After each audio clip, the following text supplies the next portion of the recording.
আসসালামু আলাইকুম বন্ধুরা, কেমন আছো সবাই? আশা করি আল্লাহর রহমতে অনেক অনেক ভালো আছো। আমিও ভালো আছি। আজকে আমি ছোটো আলু আর কাঁঠালের বিচি দিয়ে একটু ভর্তা বানাবো, যা অনেক ভালো লাগে খাইতে। তোমরা এইভাবে ট্রাই করতে পারো, আমার অনেক পছন্দের।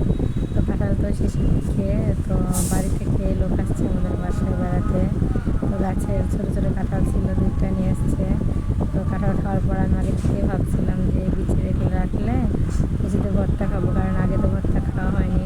বছরের শেষ সময় যেহেতু ছোটো আলু আছে, দেশি আলু যেগুলোকে বলি আমরা বগুড়ার আলু, ওইগুলা তার সাথে কাঁঠালের বিচিতে ভর্তা করলে অনেক মজা লাগে।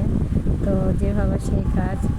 তো আমি কাঁঠালের বিচি কেটে নিয়েছিলাম আর ছোটো আলু দেখো সুন্দর করে সিদ্ধ করে ভেজে নিচ্ছি। এগুলো খাইতে এত ভালো লাগে বন্ধুরা, কী বলবো। এমনিতেই তো তোমার ভর্তা হলে পরে, যে কোনো ভর্তা হলে পরে আমরা বাঙালি আমাদের একটা দুর্বলতা কাজ করে। তো আর এইভাবে ভর্তা করলে অনেক মজা লাগে, কারণ কাঁঠালের বিচি খালি ভর্তা করলেও খাওয়া যায়। তার সাথে যদি আলু দেওয়া যায়, ছোটো আলু, তাহলে মানে স্বাদটা দ্বিগুণ হয়ে যায়, অনেক ভালো লাগে। তো দেখো এগুলো আমার ভাজা হয়ে গেছে। এখন এখানে আলাদা করে মরিচ, তারপর তোমার পেঁয়াজ আর রসুন ভেজে নিচ্ছি। আমি এখানে কাঁচা মরিচ ব্যবহার করেছি।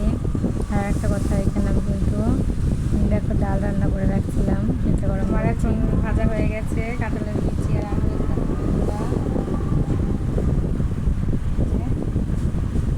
আর ভাজা হয়ে গেছে, এখন বাটায় বাটবো। বাটায় বাটলে অবশ্যই বাটা মশলা খাবো। চলো তোমাদের সাথে দেখাই, শেয়ার করি, আর হচ্ছে যে আমি ভর্তা বানাই। অবশ্যই আমার ভিডিও দেখবে, লাইক করবে আর আমাকে অনেক অনেক সাপোর্ট করবে, তাহলে আমিও তোমাদের পরিবারকে তোমাদেরকে লাইক করবেন আর শেয়ার করে আসবো আর সাপোর্ট করে আসবো। ঠিক আছে বন্ধুরা, আর বেশি কথা বলবো না, তাহলে চলো এখন ভর্তা বানাই। ভর্তা বানাতে আসছি, আর একটু কাঁঠালের বিচি না খাইলে হয়? দেখো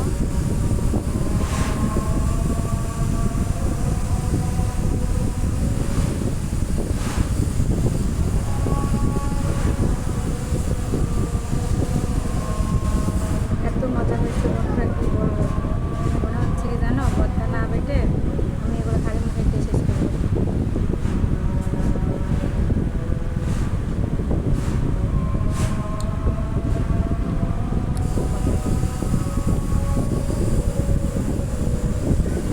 খাইলে তো সব শেষ হয়ে যাবে, আর খাবো না। চলো ভর্তা বানাই। তো এই যে দেখো আমি তোমার ভর্তা বানাতে বসে গেছি। তো আমার স্ট্যান্ডটা ভেঙে গেছে বন্ধুরা, তাই জন্য আমি মোবাইল তোমার রেখে দিয়েছি, সাইডে রেখে ভিডিও করছি। সেই জন্য পুরোটা দেখা যাচ্ছে না, তোমরা এটা ক্ষমা দৃষ্টিতে দেখবে। আর ভালো না লাগলে পরে স্কিপ করবে, সমস্যা নেই। আর ভালো লাগলে অবশ্যই লাইক কমেন্ট শেয়ার করবে, আর আমাকে একটা সাবস্ক্রাইব করবে। তো দেখো আমি এখানে সুন্দর করে ভর্তা বেটে নিচ্ছি। ভর্তা বাড়তেছিলাম আর একটা একটা করে নিয়ে নিয়ে খাচ্ছিলাম বিচি, এত মজা। আমার তো খুবই ভালো লাগে খাইতে। তোমরা এভাবে ভর্তা বানাতে পারো, যদিও এখন কাঁঠালের শেষ সময়, তো সামনে বছর তোমরা এ করতে পারো, এভাবে ভর্তা বানিয়ে খেতে পারো, অনেক মজা হয়েছে। দেখো আমার ভর্তা বানানো শেষ, এখানে রেখে দিয়েছি। তো খুবই ভালো হয়েছিল খাইতে। তো ভর্তা বানালাম পাটায়, আর ভাত মাখা খাবো না তা আবার হয় নাকি। তো ভাত খেতে দেখো আমি ভাত মাখাচ্ছি, সাইডে রেখে দিয়েছিলাম। যখনই পাটায় ভর্তা বানাই না, তখন একটু ভাত আলাদা করে রেখে দিই।